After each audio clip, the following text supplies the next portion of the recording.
So guys एक बार फिर से स्वागत भाई आप सभी रहुआ लोगन के हमारे प्रिय चैनल रॉयल एजुकेटर में। मैं ईमान सुकमा यार नहीं बोला जा रहा है हमसे। हाँ, अपने तरीके से स्वागत करते हैं यार। स्वैग से करेंगे सबका स्वागत क्या। हाँ, सो गाइस मैं ईमान कुमार और मैं स्वागत करता हूँ आप सभी का हमारे चैनल रॉयल एजुकेटर पर। तो गाइस हम लोग क्या पढ़ रहे थे, ह्यूमन रिप्रोडक्शन के बारे में। तो ह्यूमन रिप्रोडक्शन में अभी तक हमने क्या पढ़ा था, सेक्सुअल रिप्रोडक्शन ये करते हैं, विवी पैरस होते हैं, मेंस्ट्रुअल साइकिल पाई जाती है और ये क्या होते हैं, कंटिन्यूअस ब्रीडर होते हैं। ठीक है गाइस, तो और क्या पढ़ा था कल हम लोगों ने, और हम लोगों ने किसके बारे में जाना था मेरे प्यारे बच्चों, मेरी लाल बाल गोपाल जुमजुमजुमाक। हाँ, और क्या था, events of baby formation, baby के जन्म लेने के घटनाओं में क्या क्या महत्वपूर्ण घटनाएं होती हैं। जादू कौन कौन सी होती हैं? गैमेटोजेनेसिस होता है, इंसेमिनेशन होता है, फर्टिलाइजेशन होता है, इम्प्लांटेशन होता है, गेस्ट्रेशन होता है और पर्टुरेशन होता है। अब इसमें क्या क्या होता है नहीं पता, नहीं पता, नहीं जानते, नहीं जानते, कोई बात नहीं हम बताते हैं यार।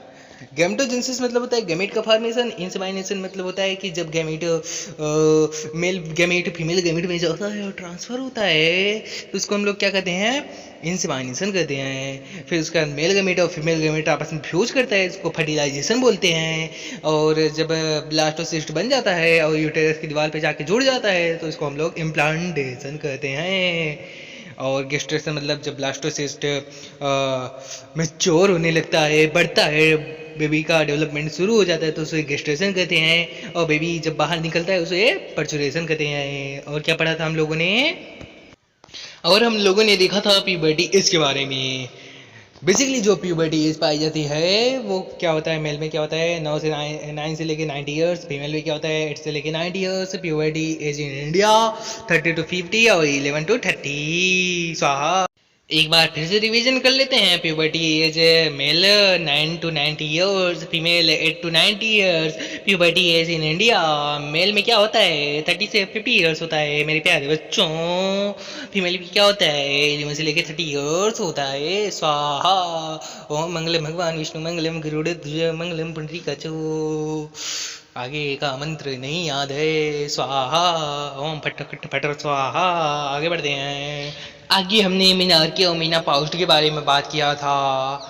जब जो गर्ल्स होती हैं उनमें पीरियड की जब शुरुआत होती है, नॉर्मल की भाषा में हम लोग जानते हैं उसको मीनार्की कहते हैं। और जब ये ख़त्म हो जाती है, बंद हो जाती है, ये घटना, ये काल, ये समय, ये सारी चीज़ें बंद हो जाती हैं तो इसको हम लोग क्या कहते हैं, मीना पाउस्ट कहते हैं मेरे प्यारे बच्चों।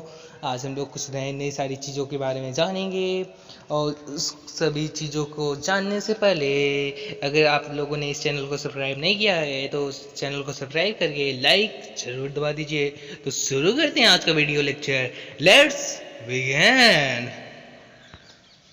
वीडियो को शुरू करने से पहले मैं आप सभी को एक डिस्क्लेमर ये देना चाहता हूँ कि इस वीडियो में दिखाए गए सारे के सारे इमेज केवल एजुकेशन के बेस्ड पे रहेंगे। तो गाइस कोई भी गलत कमेंट करने की कोशिश मत कीजिएगा क्योंकि चाचा विधायक है हमारे, डाल देंगे जेल में बच्चों। हाँ आगे बढ़ते हैं। ये पहला जो इमेज है वो किसका है, मेल रिप्रोडक्टिव ऑर्गन का है। ठीक है, तो यहाँ पे जो थैले के समान लटका हुआ दिख रहा है हमको, उसको हम लोग बेसिकली क्या कहते हैं, स्क्रोटम कहते हैं। ठीक है, इसको हम लोग स्क्रोटम कहते हैं। स्क्रोटम में बेसिकली हमको क्या देखने को मिलता है, स्क्रोटम में हमको टेस्टिस देखने को मिल रहा है। ठीक है, और टेस्टिस के ऊपर जो मतलब थोड़ा सा ये जो भाग है इसको हम लोग क्या कहते हैं, एपिडिडाइमिस कहते हैं। ठीक है, और फिर उसके बाद हम लोग यहाँ पे देख रहे हैं प्रोस्टेट ग्लैंड को देख रहे हैं, एनस को देख रहे हैं, और फिर उसके बाद रेक्टम को देख रहे हैं, सेमाइनल वेसाइकल को देख रहे हैं। बस आप लोग केवल इमेज को थोड़ा सा देखिए, ऑब्जर्व कीजिए कौन कहाँ पे हैं, कौन कौन सी चीज़ें क्या क्या है। इन सभी इमेजेस को आप लोग अच्छे से केवल अभी देखिए, ऑब्जर्व कीजिए क्योंकि आप लोग अभी ओवरव्यू ले रहे हैं। थोड़ा सा देखिए, मज़ा लीजिए, एंजॉय कीजिए सेक्शन को। ठीक है, हाँ तो क्या दिख रहा है आपको, ये वासा डिफरेंस भी दिख रहा है। और हमको क्या दिख रहा है, यूरिनरी ब्लैडर दिख रहा है। ठीक है, यूरेनरी ब्लैडर ब्लैडर मजा आ रहा है यार मुझको ऐसे पढ़ाने में। फिलहाल क्या हमको दिख रहा है, यूरेनरी ब्लैडर है, ठीक है। यूरेनरी जो ब्लैडर है इसमें क्या होता है, यूरिन यूरिन यूरिन क्या होता है, एकत्र होता है, ठीक है। यूरिन वहाँ पे एकत्र होता है, कहाँ पे, यूरेनरी ब्लैडर में एकत्र हो रहा है। फिर उसके बाद क्या है, यूरेथ्रा है, यूरेथ्रा जिससे यूरिन पास होता है, और पेनिस है, ठीक है। इस तरीके से हमने इमेज को देखा है, ठीक है। बस आप लोग थोड़ा देखिए, मैं आज आपको बहुत सारी इमेजेस दिखाऊंगा, फिर उसके बाद आपको मेल रिप्रोडक्टिव ऑर्गन के बारे में अच्छे से बताऊंगा, ठीक है। पहले आप इमेजेस देखिए, चलो अगली इमेज को देखते हैं। हमने अभी क्या क्या देखा, स्क्रोटम देखा, टेस्टिस देखा, एपिडिडाइमस को देखा, एनस को देखा, प्रोस्टेट ग्लैंड को देखा, rectum, seminal vesicle, urinary bladder, vas deferens, urethra और पेनिस को देख लिया। चलो अब आगे देखते हैं। आगे हम लोग देख रहे हैं इसका जो फ्रंट ओवरव्यू कुछ ऐसा दिखता है, ठीक है। तो आगे जो ये थैले के समान चीज़ है इसको हम लोग क्या कहते हैं, स्क्रोटम कहते हैं। स्क्रोटम कहते हैं, क्या कहते हैं इसको, स्क्रोटम कहते हैं। स्क्रोटम में क्या पाया जा रहा है, हमको टेस्टिस देखने को मिल रहा है, ठीक है भैया। और टेस्टिस के ऊपर जो हमको उसके पोस्टीरियर सरफेस पे जो हमको देखने को मिलता है वो क्या है, वो है एपिडिडाइमस है, ठीक है। एपिडिडाइमस के सामने क्या है, हमको पेनिस भी देखने को मिल रहा है। और पेनिस में कौन सा वो मतलब डक्ट पाई जा रही है, वो क्या है, यूरेथ्रा है, ठीक है। और यूरेथ्रा के द्वारा क्या होता है, यूरिन का पास होता है, ठीक है। यूरिन किससे गुजरती है, यूरेथ्रा के द्वारा, ठीक है भैया। आप देख रहे हैं इन सभी इमेज को, मेरे प्यारे बच्चों, लाल बाल गोपाल, काले पीले नीले हैं। अच्छा किससे लिखूं मैं, लाल वाली से, रुको दिखाते हैं। ये हो गया टेस्टिकल्स हो गया, ये हो गया एपिडिडाइमस हो गया, ये यूरेथ्रा हो गया, और ये क्या हो गया, पेनिस हो गया, ठीक है।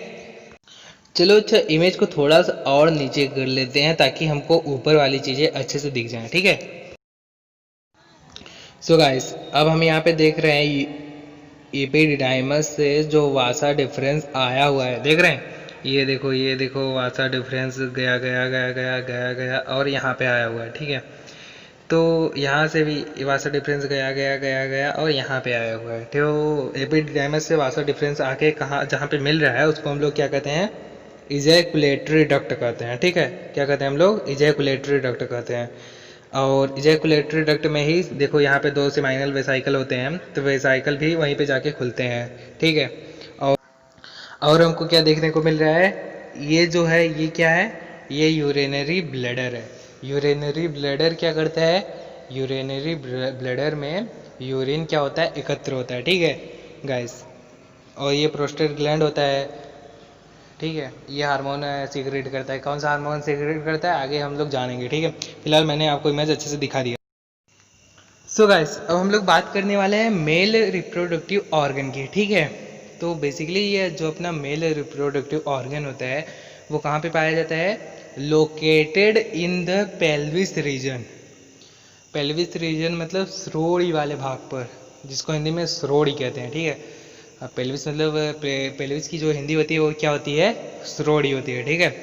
तो जो मेल रिप्रोडक्टिव ऑर्गन होता है वो बेसिकली कहाँ पे पाया जाता है, हमको कहाँ पे देखने को मिलता है, वो हमको देखने को मिलता है पेल्विस रीजन पे देखने को मिलता है, ठीक है।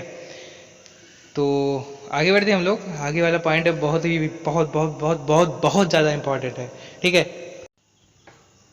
तो आगे क्या लिखा गया है, include testis, accessory duct, gland and external genitalia. तो ये जो मेल रिप्रोडक्टिव ऑर्गन है, ठीक है, मेल रिप्रोडक्टिव जो ऑर्गन रहता है वो क्या क्या धारण किए रहता है, उसमें क्या क्या पाया जाता है, टेस्टिस पाया जाता है जो कि स्क्रोटम में होता है, ठीक है। और क्या होता है, एसेसरी डक्ट होते हैं। एसेसरी डक्ट कौन कौन से होते हैं, जैसे रेडियल टेस्टिस हो गया, वासा एफ्रेंसिया हो गया, एपिडिडाइमिस हो गया, वासा डिफरेंस हो गया, ये सब क्या है, ये सब एसेसरी डक्ट हैं, ठीक है। ग्लैंड हो गया, प्रोस्टेट ग्लैंड हो गया, बल्बोयूरेथ्रल ग्लैंड होता है, ठीक है। ये सभी क्या हो जाते हैं उसके ग्लैंड हो जाते हैं, ठीक है मेरे प्यारे बच्चों। और एक्सटर्नल जेनिटेलिया पाया जाता है। तो इसको लिखना चाहते हो तो आप लिख सकते हो, it includes a pair of testis, मतलब इसमें एक जोड़ा टेस्टिस पाया जाता है। और क्या होता है, along with accessory duct। और जो टेस्टिस होता है वो किससे जुड़ा होता है? accessory duct से जुड़ा होता है। और क्या इसमें पाया जाता है? Glands and the external genitalia. तो अगर आप सभी को इसका नोट्स चाहिए तो आप कमेंट कर दीजिएगा, मैं आप सभी को नोट्स प्रोवाइड कर दूंगा। ठीक है गाइस, तो आगे बढ़ते हैं हम लोग। सो गाइस, आगे लिखा गया है सिचुएटेड इन स्क्रोटम। ये सभी जो एक्सेसरी डक्ट होते हैं, ग्लैंड्स होते हैं और एक्सटर्नल जेनिटलिया वगैरह, ये सभी जो होते हैं ये किस में पाए जाते हैं? यह एब्डोमिनल कैविटी जो होती है, पेट के नीचे जो होता है उसमें ये पाए जाते हैं।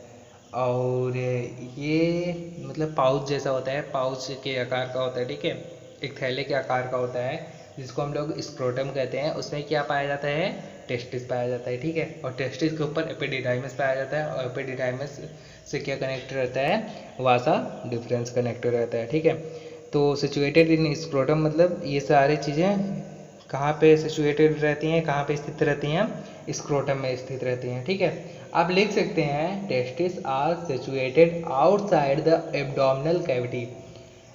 जो मतलब पेट होता है, पेट के बाहर ये पाए जाते हैं, एब्डोमिनल कैविटी के बाहर पाए जाते हैं। विद इन अ पाउच, एक पाउच यानी एक थैले में ये पाए जाते हैं, कॉल्ड स्क्रोटम। इसको हम लोग क्या कहते हैं? स्क्रोटम कहते हैं। फिलहाल मैं बार बार आप सभी को बता रहा हूँ, इसका नोट्स आप कमेंट कर देंगे तो मैं आप सभी को इसकी नोट्स प्रोवाइड कर दूंगा। ठीक है, आगे बढ़ते हैं हम लोग। सो गाइस, अगर आप कल्पना करो, सीधी सी बात है, जो स्पर्मेटोजेनेसिस होता है, ठीक है, स्पर्मेटोजेनेसिस मतलब क्या होता है? स्पर्म का जो फॉर्मेशन होता है वो कहाँ पे होता है? वो टेस्टिस में होता है। ठीक है, ये हम सभी को पता है।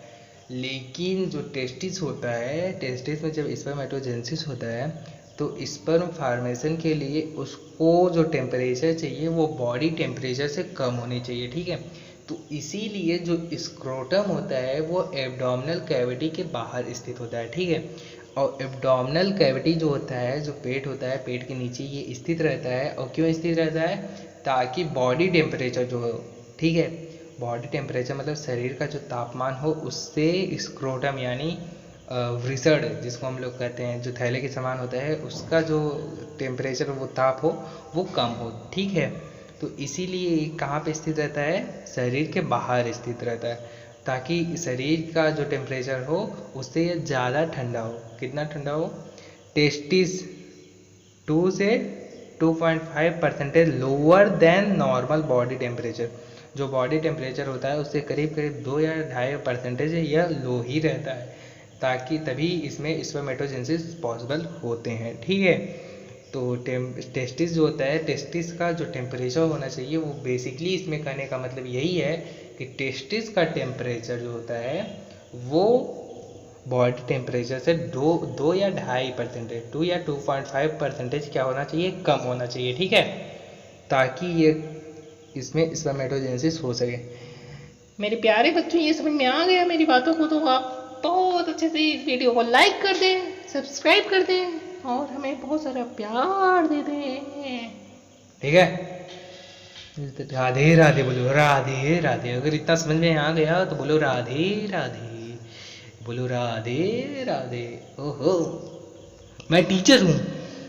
ठीक है, अभी तक हमने क्या जाना? जो मेल रिप्रोडक्टिव ऑर्गन होते हैं वो पेल्विस रीजन में पाए जाते हैं। इसमें क्या क्या पाया? पेल्विस रीजन में पाए जाते हैं। तो इसमें क्या क्या पाया जाता है? टेस्टिस, एक्सेसरी डक्ट, ग्लैंड और एक्सटर्नल जेनिटलिया सिचुएटेड स्क्रोटम में होते हैं। और बॉडी टेम्परेचर से इसका टेम्परेचर कम होता है। ठीक है, अब इस पॉइंट में बहुत ही इंटरेस्टिंग चीज़ अब आपको देखने को मिलेगी।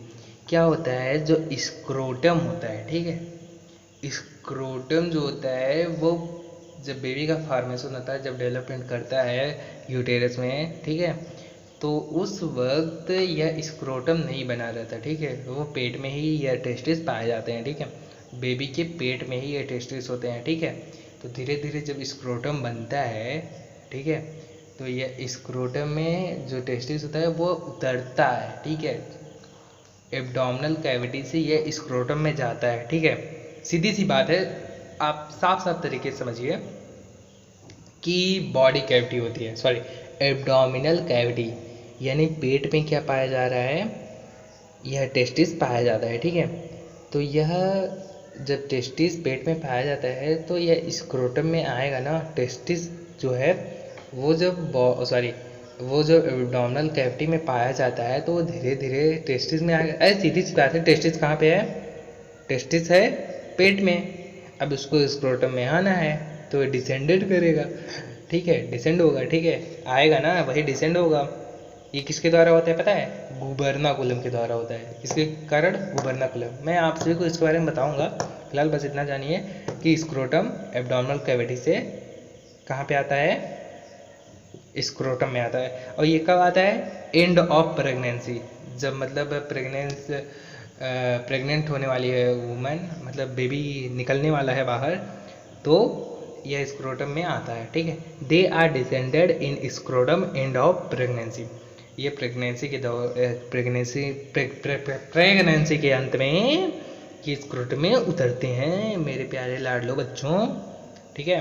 अभी तक हमने क्या देखा? पहले इस रीजन में या मेल रिप्रोडक्टिव ऑर्गन पाए जाते हैं। इसमें क्या पाया जाता है? Testis, duct, glands and external genetic situated in scrotum में ये होते हैं। और टेस्टिस का टेम्परेचर बॉडी टेम्परेचर से कम होता है, इसलिए ताकि इसमें स्पर्मेटोजेनेसिस हो सके। और स्क्रोटम मतलब स्क्रोटम में या टेस्टिस आता है और फिर उसका प्रेगनेंसी के एंड में ऐसा होता है, स्वाहा ओम भूर्भुवस्सुः ओम त्र्यंबकम स्वाहा, फटफट खटपट खटपट खटपट स्वाहा, तीर्कधा। बोलो राधे राधे। इतना अगर समझ में आ गया है तो लाइक करो और बोलो राधे राधे। अच्छा चलो, अब हमने ये जान लिया कि यह जो स्क्रोटम होता है वो कहाँ पे आता है, सॉरी, जो टेस्टिस होता है एब्डोमिनल कैविटी से स्क्रोटम में आता है। तो सोचो, अगर एब्डोमिनल कैविटी से यह स्क्रोटम डिसेंड हुए ही ना, मतलब अनडिसेंडेड कंडीशन, यानी वह एब्डोमिनल कैविटी में ही रह जाए, स्क्रोटम में आए ही ना, तो क्या होगा? क्या होगा? क्या होगा? मेरे प्यारे बच्चों पढ़ लो, पढ़ लो मेरे प्यारे बच्चों। 1 घंटे की पढ़ाई की कीमत तुम क्या जाने मेरे प्यारे बाबू, मेरे प्यारे बच्चों। 1 घंटे की कीमत तुम क्या जानो। रमेश बाबू क्या होता है? नहीं याद है यार। फिलहाल इतना बस जानो कि अनडिसेंडेड कंडीशन होता है, जिसमें क्या होता है, स्क्रोटम में क्या आ जाते हैं? टेस्टिस आ जाते हैं। अनडिसेंडेड कंडीशन में टेस्टिस में, सॉरी, स्क्रोटम नहीं आते हैं, ठीक है। सीधी सी बात, 100 बात की एक बात है, ये है कि अनडिसेंडेड कंडीशन में स्क्रोटम में यानी वृषण में, यानी कि जो पाउच जैसा, ये थैले जैसा आकार है, इसमें टेस्टिस नहीं आते हैं, ठीक है। और अनडिसेंडेड कंडीशन में क्या होगा तो बताओ, क्या होगा? अनडिसेंडेड कंडीशन में कौन कौन से रोग होंगे इसके बारे में बताओ। क्या क्या हो सकते हैं? आप सोचो, कैंसर हो सकता है, अगर उसमें रहेगा तो कैंसर तो होगा ही। अनडिसेंडेड कंडीशन में कैंसर हो सकता है इन एडल्टहुड, बड़े होने पर कैंसर हो सकता है। और टेस्टिकुलर टॉर्जन क्या होता है? अब बात आती है टेस्टिकुलर टॉर्जन क्या होता है। बेसिकली क्या होता है, एक इन्ग्यूनल कैनाल होती है, अभी हम उसका फिगर दिखाएंगे तो अच्छे से क्लियर हो जाएगी। इन्ग्यूनल कैनाल से क्या होती है, क्या जुड़ी होती है? स्पर्मेटिड कॉर्ड जुड़ी होती है, ठीक है। फिगर दिखाएंगे तो आपको समझ में आ जाएगा, फिलहाल बस समझिए कि एक इन्ग्यूनल कैनाल होती है जिसके द्वारा स्क्रोटम सॉरी स्पर्मेटिड कॉर्ड रहता है, और स्पर्मेटिड कॉर्ड किसको जोड़े रखती है? टेस्टिकुलर को, ठीक है। टेस्टिकुलर मतलब टेस्टिस को जोड़े रखती है। तो बात आती है कि टेस्टिस को वो जोड़े रखती है, तो सोचो अगर वह सीधे से ना आ जाए, वो घूम जाए, ठीक है, जैसे उसको आना रहता है वैसे आए ना, थोड़ा सा हल्का सा टिंग हो जाए, घूम जाए, झूल जाए, ठीक है, तो क्या होगा? उस समय टेस्टिकुलर टॉर्जन हो जाता है, ठीक है। और ऐसा कब होगा? जब यह क्या होगा कि जो मतलब ये जो स्पर्मेटिड कॉर्ड है वो ट्विस्टिंग हो जाए, उसमें मतलब टिंग हो जाए, वो थोड़ा सा हल्का सा झूल जाए, तब जाके ऐसा होगा, ठीक है। और क्या प्रॉब्लम हो सकते हैं अनडिसेंडेड कंडीशन में? हार्निया की शिकायत हो सकती है, ठीक है। अभी तक सीधी सी बात है, 100 बात की एक बात, आप बस इतना जानिए, अनडिसेंडेड कंडीशन यानी कि स्क्रोटम में टेस्टिस नहीं आएगा, तो ऐसे सिचुएशन में 3 तरीके के रोग होने के चांसेस रहते हैं। कौन कौन से? कैंसर इन एडल्टहुड, मतलब बड़े होने पे कैंसर की शिकायत हो सकती है। टेस्टिकुलर टॉर्जन, ये यानी कि टेस्टिस जो होगा वह आते वक्त झूल जाएगा, वो सही से नहीं आ पाएगा, वो घूम थोड़ा सा हल्का सा टेढ़ा तिरछा हो जाएगा, तो दिक्कत तो होगी ही। अगर बॉडी में थोड़ी सी प्रॉब्लम होती है तो कितनी दिक्कत होती है आप सभी को पता ही है, और हार्निया की भी शिकायत हो सकती है, यानी अनडिसेंडेड कंडीशन में ये सभी शिकायत पाई जा सकती हैं। ठीक है, तो आज के लिए बस इतने ही, मिलते हैं अगली वीडियो में। अगली वीडियो में हम लोग बात करेंगे किसके बारे में, स्क्रोटम जो होता है वो क्या करता है, आखिर स्क्रोटम जो होता है वो मेंटेन करता है स्क्रोटम जो होता है वो क्या करता है, मेंटेन करता है बॉडी टेम्परेचर से, इसका टेम्परेचर क्या होता है, लो होता है, ये तो आप सभी को पता है।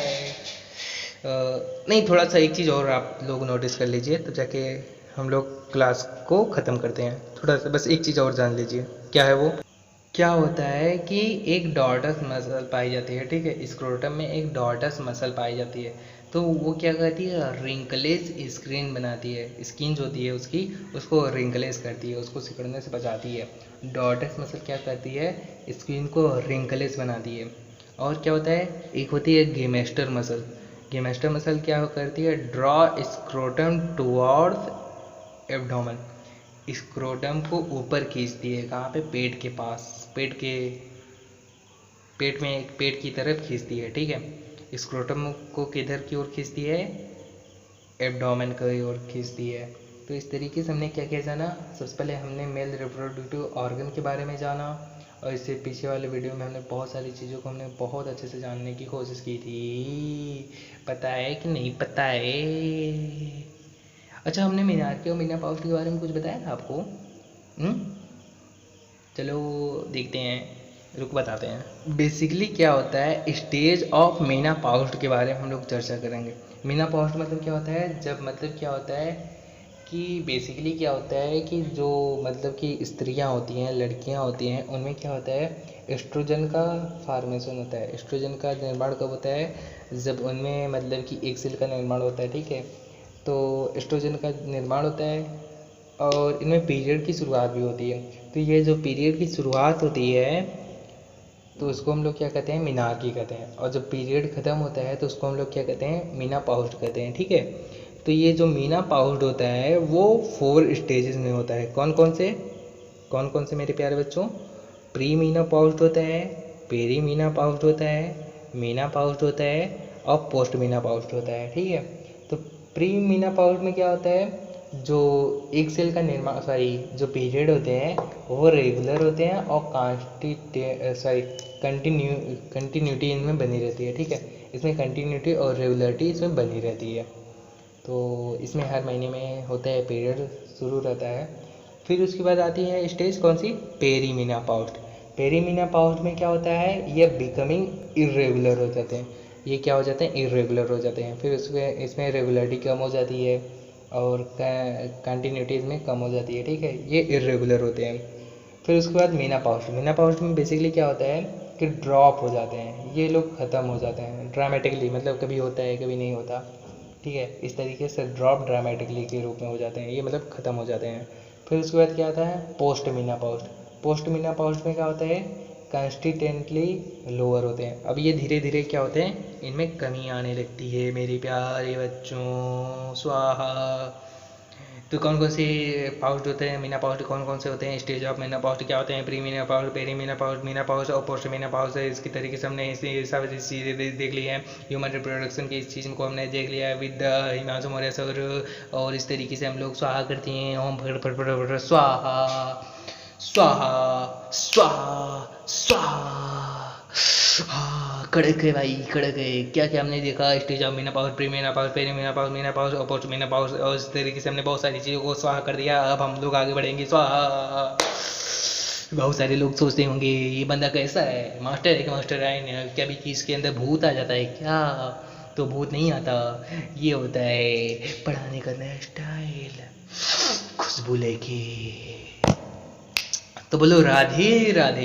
अगर ये सारी चीज़ समझ में आ गई हैं तो बोलो राधे राधे। जाते जाते मैं आपसे एक से बस इतना कहना चाहता हूँ कि आज हमको बस अपना प्यार दे दीजिए, और इस चैनल को सब्सक्राइब कर लीजिए। भैया जो मुझको चाहिए वो मैं मांगूंगा, क्योंकि सब्सक्राइब से हमको पैसे मिलते हैं। नहीं यार, ऐसा कुछ भी नहीं है। अभी तक तो वहाँ तक पहुँचे ही नहीं है। पैसे मिल जाएगा, पैसे वैसे की कोई बात नहीं है, बस मज़ा आता है मुझे पढ़ाने में। ठीक है, तो wish you all the best guys, लगे रहो, आगे बढ़ते रहो, बाय बाय।